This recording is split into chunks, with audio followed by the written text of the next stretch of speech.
മത്സരം നിറഞ്ഞ ലോകത്താണ് ഇപ്പോൾ കുട്ടികൾ ജീവിക്കുന്നതല്ലേ. ഈ പഠനത്തിന് തിരക്കിൽ വ്യത്യസ്തമായ സംസ്കാരങ്ങളും കലകളും ഭക്ഷണവും എല്ലാം അടുത്തറിയാൻ ആ കുട്ടികൾക്ക് ഒരുപക്ഷെ സമയം കിട്ടിയെന്നേ വരില്ല. നമ്മുടെ രാജ്യത്തെ അടുത്തറിയാൻ കുട്ടികൾക്ക് അവസരം നൽകാൻ റിപ്പബ്ലിക് ദിനാഘോഷത്തെ മാറ്റിയിരിക്കുകയാണ് ബംഗളൂരുവിലെ സെന്റ് അഗസ്റ്റിനസ് സ്കൂൾ.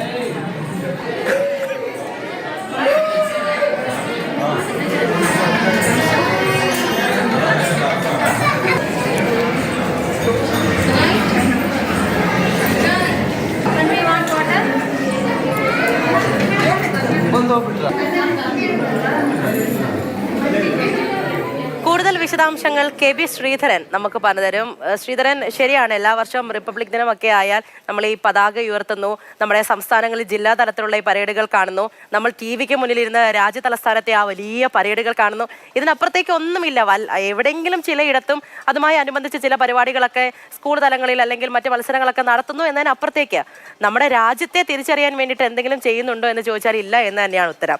അവിടെയാണ് ഈ ഒരു സ്കൂൾ വ്യത്യസ്തമാകുന്നത്. എങ്ങനെയാണ് കുട്ടികൾ നമ്മുടെ രാജ്യത്തെ അടുത്തറിഞ്ഞത്? ഈ ബംഗളൂരു എന്നത് തന്നെ നമ്മുടെ ഭാരതത്തിൻ്റെ ഒരു പരിച്ഛേദമായിട്ടുള്ള ഒരു സ്ഥലമാണ്. അപ്പോൾ ഇവിടുത്തെ വിദ്യാലയങ്ങളിലൊക്കെ എല്ലാ സ്ഥലത്തു നിന്നുള്ള കുട്ടികൾ പഠിക്കുന്നുമുണ്ടാവും. ഇപ്പോൾ നമുക്ക് കാണാം, കേരളത്തിൽ നിന്ന് കൂടുതൽ ആളുകൾ കുടിയേറുന്നത് ബാംഗ്ലൂരിലേക്കാണ്. ഇവിടെ ഒരു അടുത്ത തലമുറ ഇവിടെ ബിൽഡായി വരികയും ചെയ്യുന്നുണ്ട്.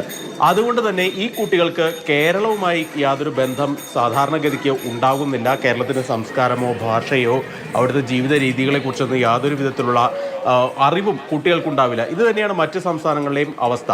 അതുകൊണ്ട് തന്നെ ഇതിനൊരു മാറ്റം വരുത്തുക എന്നുള്ള ലക്ഷ്യത്തിലാണ് ബംഗളൂരുവിലെ കമ്മസാന്ദ്രയിലെ ഈ സെൻറ്റ് അഗസ്റ്റിൻസ് സ്കൂൾ ഇത്തരത്തിലുള്ളൊരു ഉദ്യമം വെച്ചത്. ഓരോ സംസ്ഥാനത്തിൻ്റെയും വിവിധത്തിലുള്ള വസ്ത്രധാരണ രീതികൾ, ഭക്ഷണ രീതികൾ, അവിടുത്തെ ഭൂപ്രകൃതി, ഇതൊക്കെ മനസ്സിലാക്കുന്ന തരത്തിലുള്ള ഒരു സ്റ്റാളിട്ട് അതുപോലെ തന്നെ അതുമായി ബന്ധപ്പെട്ട പരിപാടികളൊക്കെ അവതരിപ്പിച്ചാണ് റിപ്പബ്ലിക് ദിനാഘോഷം അവർ ഗംഗേമമാക്കിയത്. കേരളത്തിൽ നിന്ന് തന്നെ നമുക്ക് കാണാം, നമ്മൾ ഏറ്റവും നിസ്സാരം എന്ന് കാണുന്ന കപ്പ എന്താണ് എന്ന് അറിയാത്ത കുട്ടികൾ പോലും ആ സ്കൂളിൽ ഉണ്ടായിരുന്നു. അതുകൊണ്ട് തന്നെ ആ കപ്പ എന്താണെന്ന് കുട്ടികൾക്ക് പറഞ്ഞു കൊടുക്കുന്നു.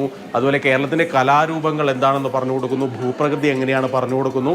അങ്ങനെ ഓരോ സംസ്ഥാനത്തെക്കുറിച്ച് കൃത്യമായി അവർക്ക് മനസ്സിലാകുന്ന തരത്തിലുള്ള ഒരു പരിപാടികളാണ് ഈ സെന്റ് അഗസ്റ്റിൻസ് സ്കൂള് നടത്തിയത്. നമുക്ക് കാണാം, നേരത്തെ പൂജ പറഞ്ഞ പോലെ തന്നെ സാധാരണ ഇത്തരത്തിൽ ഒരു പതാകയൊക്കെ ഉയർത്തി മധുരമൊക്കെ വിതരണം ചെയ്ത് പിരിഞ്ഞു പോകുന്നതിന് പകരം നമ്മുടെ നാടിനെ തിരിച്ചറിയുന്നതിന് വേണ്ടി, നമ്മുടെ സംസ്കാരത്തെ അറിയുന്നതിന് വേണ്ടിയുള്ള വിപുലമായിട്ടുള്ളൊരു സംവിധാനമാണ് ഇവർ ഒരുക്കിയത്. ഏതായാലും അത് കൈയടിക്കേണ്ട ഒരു വസ്തുത തന്നെയാണ്.